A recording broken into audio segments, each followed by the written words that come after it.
I've come to the frightening conclusion that I am the most decisive element in the classroom, that it is my daily mood that makes the weather.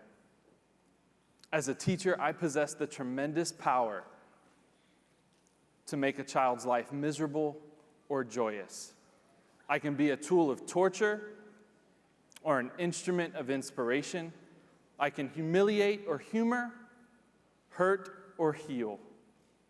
In all situations, it is my response that determines whether a crisis is escalated or de-escalated, and whether a child humanized or dehumanized. These are words written in a book titled Teacher and Child, written by Chaim Pigat in 1972.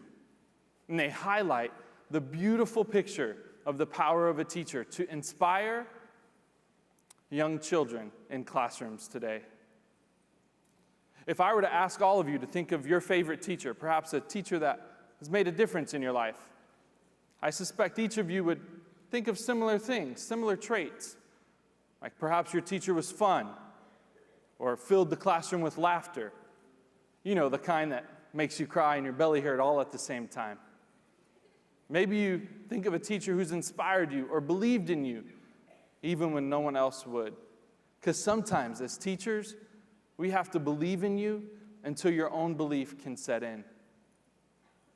Maybe you thought of a teacher who provided you with a sense of belonging when no one else would. You know, the belonging that's not conditional on things like how smart you are, or what you look like, but the belonging that gives you a sense of worthiness because you are more than enough as you are. At the heart of such belonging lies empathy.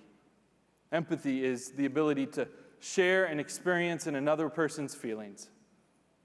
If you were to ask me to think of a teacher who's made a difference in my life, I would think of several amazing people who've taught me throughout my life.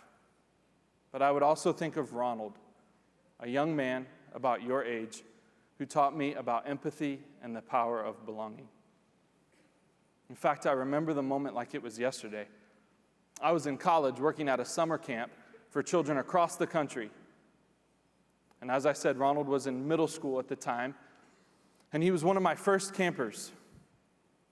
Ronald and I did not get off to a great start. In fact, we struggled to connect, and I began thinking it was going to be the longest week of my life. And then a breakthrough moment happened. One day, we were struggling to connect, and he looks at me, and he's just crying, tears streaming down his face. And he says, you don't know what I go through. You don't know what it's like to be me. He was right.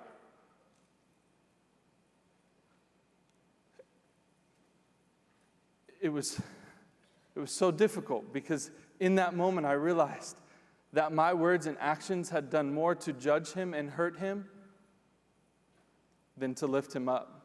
You see, Ronald had experienced several traumatic events as a young child and was desperately looking for a place to belong.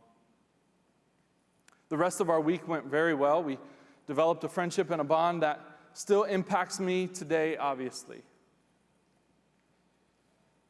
And I remember sitting on a bench next to Ronald as he was getting ready to board his bus to go back home, and I could not find any words that were adequate to thank him for what he had done for me. We sat next to each other in silence, both of us crying. And I remember hoping and wishing that he had learned half as much from me as what I had learned from him.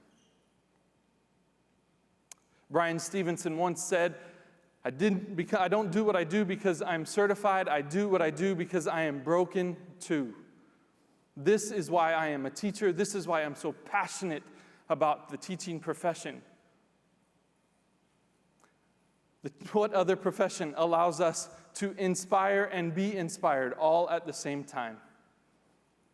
This connection, this relationship between teacher and student is so powerful that it remains the single most important factor in our schools today.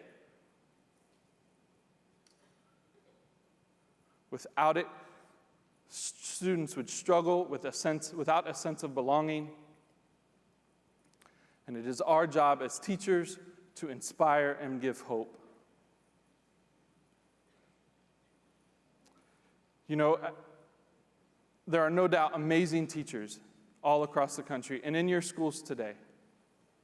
But yet, sadly, there's a national study that says 50%, half of secondary students, half of students in grades 6 through 12, don't have a trusted adult to turn to on campus. So at a time when you, as a young adult, a young child, are longing for significance and trying to find your place in this world, sense of self-confidence, half of you don't have anyone to turn to on campus. This isolation, this feeling of disconnectedness, this brokenness, if you will, I think is beautifully captured in the song "This Is Me" out of The Greatest Showman. Some of you, by your reaction, love that song. In the first verse, it's written by Benj Pasek and Justin Paul, and it starts out and says, "I am not a stranger to the dark. Hide away, for we don't want your broken parts. I am," and I just went blank. "I am not a stranger to the dark. Hide away," they say. "You'll never be loved for who you are." Y'all help me out. "But I won't let you break me down." We don't want. I won't let you break me down to dust, for there is a place for us, for we are glorious. And see, that's the power. Those last three lines is what I want to focus on more than anything. That a teacher can look at a student and champion a student in such a way that nothing will be broken down. Nothing will break a student down to dust. There's always a place. If students stand among us, they are part of us, and they belong. To the adults in the room, I want to say that sitting before us is not just our future, but our present. Students are not just leaders of tomorrow. They are to be valued for who they are today. May we know your stories. May we know your hopes. May we know your ambitions. May we know your fears. And may our inspiration guide you to more than you ever imagined you could be. To society as a whole, I would encourage us to stop putting down the teaching profession and to lift it up. May we not sit idle when one demeans our profession, the very profession that's responsible for inspiring our children today. And to you, children, I say this: you are brave, you are more than who you are, but you are enough all at the same time. You are worthy, you are loved. And as a teacher, I am the most decisive element in the classroom.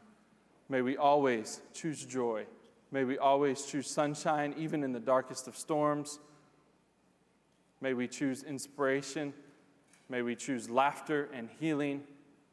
And most importantly, may we always choose you. Thank you.